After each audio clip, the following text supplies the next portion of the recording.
Hello, friend. Welcome to Coffee Chat with Angie. I hope that you have been enjoying your day thus far. What are you having? Maybe it's this morning, maybe it's this evening. I am drinking coffee actually this morning, some Door County White Christmas.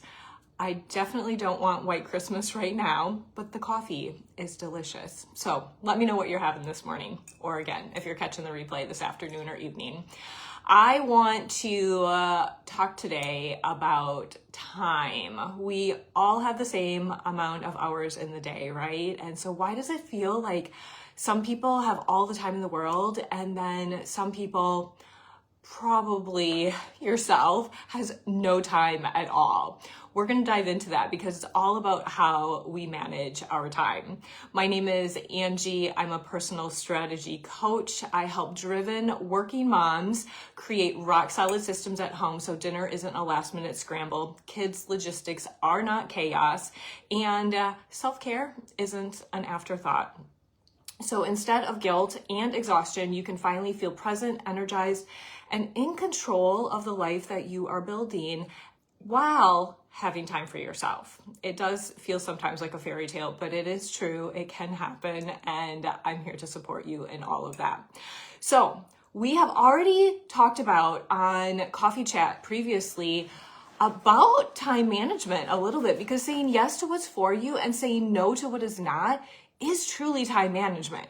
So if you are saying yes to the things that are for you, you are energized, living in a space that just feels fulfilling, feels exciting, just something that you want to do, right? And if you are saying yes to the things that are not for you, it feels draining and daunting and stressful and just chaotic and not fun. So when we are living a life that is fun and exciting because we're saying yes to the things that are for us, it feels like we have quite a bit of time because we're doing what we love, right?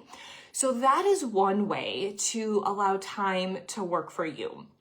Today, what I want to talk about is just planning your time. And there's two things that I want to touch on today. One is knowing where your time is going, and the second is time blocking. So if you are watching now, I would love for you to say hi in the chat. I would love to know that you are here live. If you are catching the replay, comment #replay. I would absolutely love to know that you were here.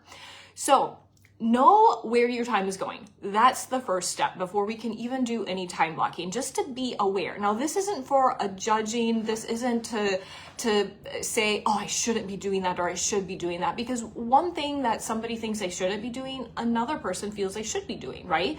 So it is not to judge. It is just to see where your time is going. Now, when you are doing that, think of budgeting, relate it a little bit to money. If you are doing a budget, you have X amount of dollars at pay time, right? And then you divvy that up based on things that need to be paid, things that you need to purchase, all of that, you divvy it up. And when you're out of money, you're out of money, right? So for time, let's do the same thing. So we all have 24 hours. Nobody has any more, nobody has any less to manage for their day. And once that 24 hours is up, you're just out of time.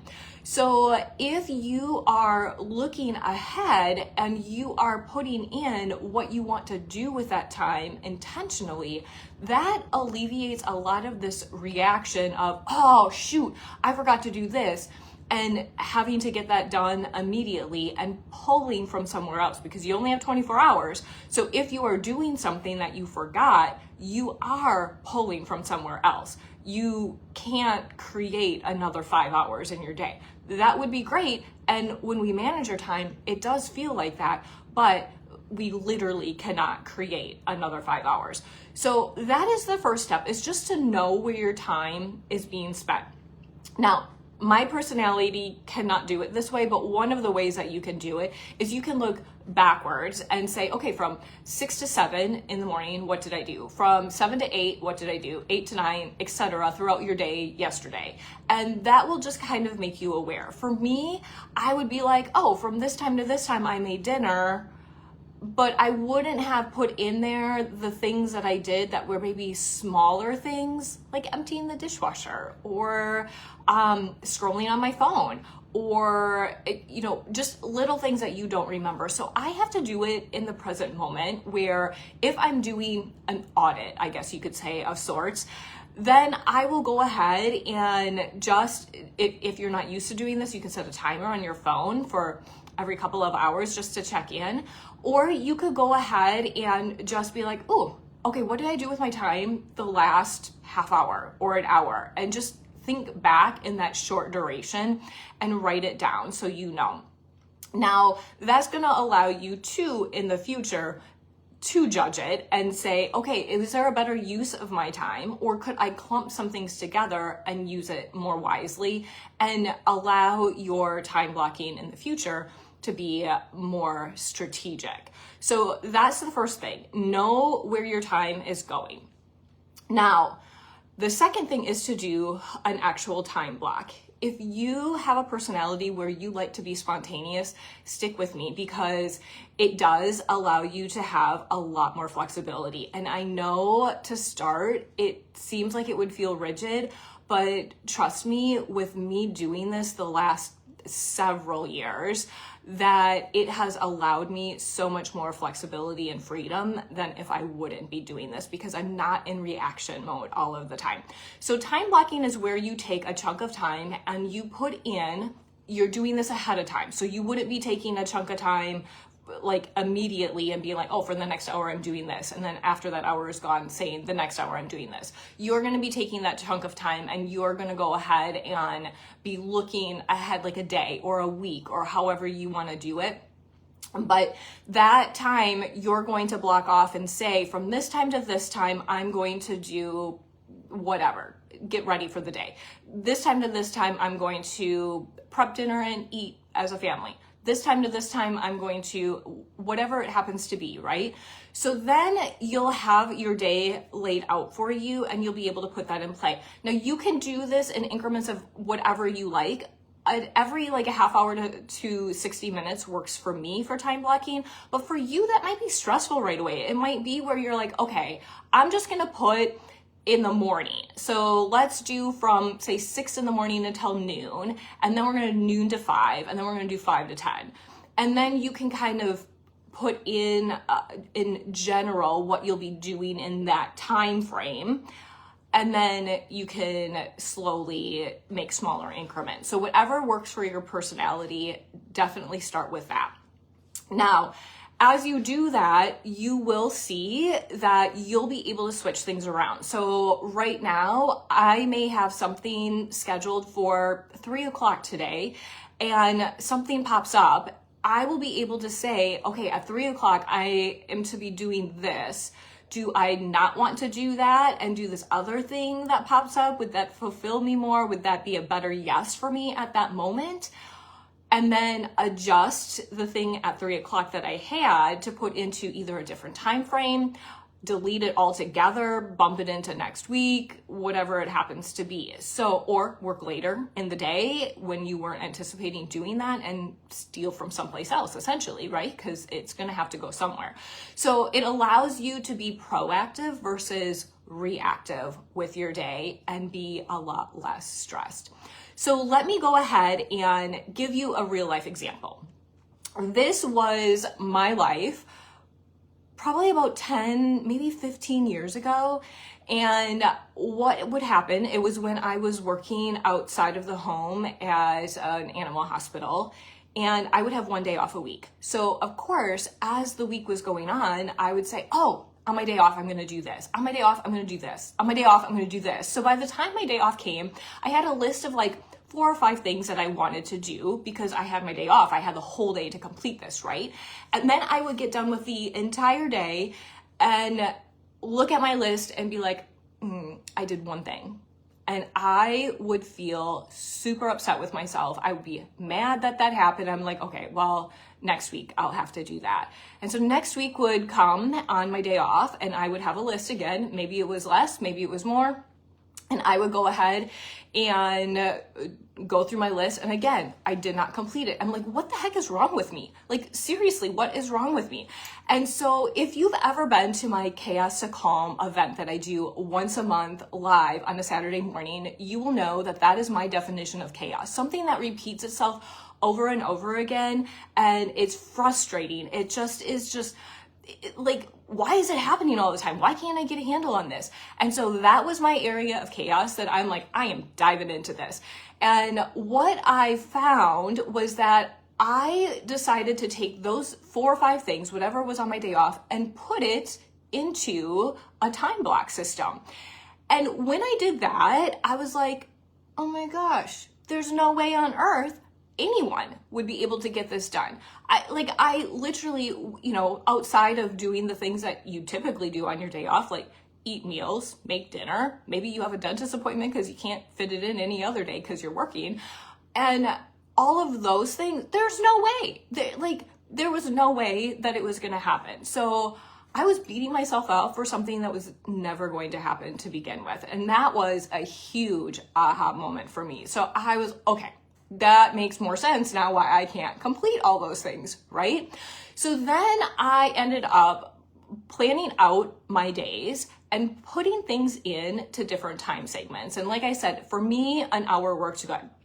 And then what I found was that I totally underestimated the amount of time things took me. So I would say, okay, grocery shopping, that'll take me about an hour, and I would plug it in for an hour, much like budgeting. So think of it this way, with money, you're thinking, okay, well, we would spend about this much a month or a week or whatever it is. And then you would go through the motions and you would be like, oh, groceries cost way more than that. So in this case, I was doing it with time. It took me a lot longer to go grocery shop than what I thought. So my hour that I had set aside, I was like, well, it takes me 20 minutes to get there, 20 minutes to get back. So that would mean I'd have to go through the whole entire store in 20 minutes, plus checkout, plus put the food away when I got home, because that was all like clumped into groceries. I was like, that's not going to happen. So as I played things out, I realized things needed to be adjusted. We also learned this in Chaos to Calm, and know that our system on paper looks amazing, but our system in real life can look very, very different. So as I was playing this out, I realized that had to change. And so I gave myself more time. I built in more time for the things that I realized took me longer than what they actually did. So you have a couple options. Are you going to go faster at grocery shopping, or are you going to give yourself more time?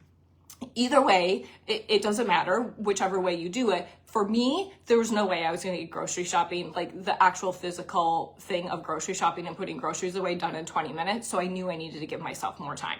So that was a tweak that I made. And then I was giving myself more time, but it felt really pressured to go from, hey, I'm done grocery shopping, and then here's my next thing, and here's my next thing, and here's my next thing. It was like, I have no time to breathe, right? So that was not happening. That did not fill my cup. And these systems that you have in place, these strategies that you are creating, are to make your life better. Make your life function the way that works for you, not function in a way that's chaotic or stressful or whatnot. If you feel you're not going to be able to do this for the long haul, then something needs to change. And I knew that running my day to day, back to back to back to back like that was going to be too stressful. Could I do it for a week or two? Yeah. Could I do it for a lifetime? 100% no. I would have thrown in the towel. So what else did I need to change? And that was giving myself some buffers of time. So if I'm running behind, I had time to catch up. And so I put those buffers in there. So grocery shopping was now an hour and a half, and 30 minutes was a buffer after that in case, traffic jam, I was just walking slower that day, whatever it was, right? So I did that, and I found if I was done on time, that buffer time, that white space was my time for me. And I was like, okay, well, I'm not going to do anything because I don't have to do the next thing yet. And so I would take a break, and when I took a break, I just couldn't get back into the swing of things. I was like, I'm done. and it was hard to get motivated again. So I realized for myself, I couldn't do that. Now, if you can do that, that's great. That system may work for you, but for me, I couldn't. So I needed to trick my brain a little bit, so to speak, where that buffer time was now just included in grocery shopping. It's now 2 hours for grocery shopping instead of an hour and a half and then a 30-minute white space. Because now if I was running ahead of time, I just moved to the next thing. Could I have done that before? Yeah, but my calendar said I had white space and could do whatever I wanted, so I did. And that did not work so well for my brain. So this is definitely something where whenever you are creating a strategy for your routine, you need to know you, and you need to play with your strengths and know the things that you are not strong in so you can flip that a little bit. Everybody's system is going to look different. And with that being said, if you have something that works better for you for time management, pop it in the comments. We want to know. Let's learn from each other, right? Not everybody is going to be the same. And if you have something that works really well for you, we would absolutely love to hear it. Now, next week, I don't even know what we're going to talk about next week. Do you have something you want me to talk about next week? Let me know. If you do, I will come up with something if you don't, but let me know if there's something that you have a question on. Reach out to me privately, put it in the comments. I would love to touch base on that. So thank you so much for joining me for Coffee Chat today, and I will see you next time.